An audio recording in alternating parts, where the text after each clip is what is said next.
Sir సంక్రాంతికి 3 movies రాబోతున్నాయి. Game changer, dock మహారాజు, సంక్రాంతికి వస్తున్నాం. 3 సినిమాలు ఉన్నాయి.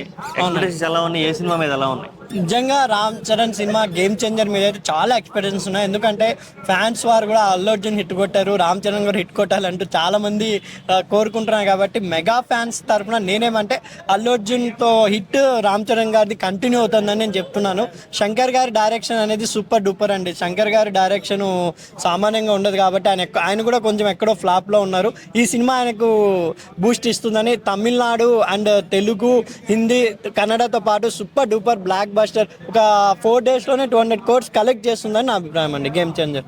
ఓకే, డాక్ మహారాజు విషయానికి వస్తే బాలకృష్ణ గారు ఇంత కాంపిటీషన్లో వస్తున్నారు. ఒకవైపు రామ్ చరణ్, మళ్ళీ నెక్స్ట్ వెంటనే దిల్ రాజు గారి మూవీ సంక్రాంతికి వస్తున్నారు. ఇలా ఉన్నాయి కదా, మధ్యలో వచ్చిన డాక్ మహారాజు ఏమన్నా డౌన్ అయ్యే అవకాశం ఉందంటారు? అంటే ఇప్పటికి మనం ఈ ప్రమోషన్స్ చూసుకున్నట్లయితే డాక్ మహారాజ్ ఎక్కడో కొంచెం డల్ ఉంది. ఎందుకంటే ఆల్రెడీ అక్కడ వెంకటేష్ గారు వాళ్ళ ఏజ్లో ఉన్న హీరో గారే ప్రమోషన్స్ దుమ్ము రేపుతున్నారు. అసలు గోదావరి గట్టు సాంగ్ ఏందండి, అసలు ఈ టైంలో ఇంత మెలోడీ సాంగ్ అంత హిట్ కావడం, ఏ రీల్ చూసినా ఎవరు చూసినా అదే సాంగ్ చేయడం. మళ్ళీ రీసెంట్గా వెంకటేష్ గారు పాడిన పాట అది కూడా రిలీజ్ అయిన 2 hours మిలియన్ వ్యూస్ వచ్చేసింది.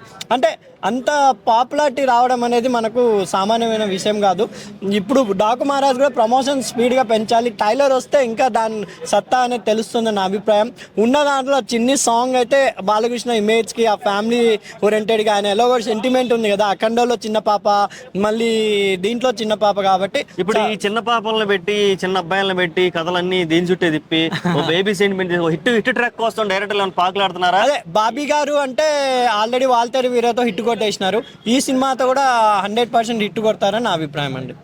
ఓకే, ఓవరాల్గా ఇప్పుడు ఈ 3 సినిమాల్లో ఏది వరుస పెట్టి ఒక ఆర్గనైజేషన్గా టాప్ 1, టాప్ 2, టాప్ 3 ఇవ్వాలంటే దేనికి ఇస్తారు? అంటే నా అభిప్రాయం అండి, నేను స్వార్థంగా చెప్తున్నా, నేను చిన్నప్పటి నుండి వెంకటేష్ గారి ఫ్యాను.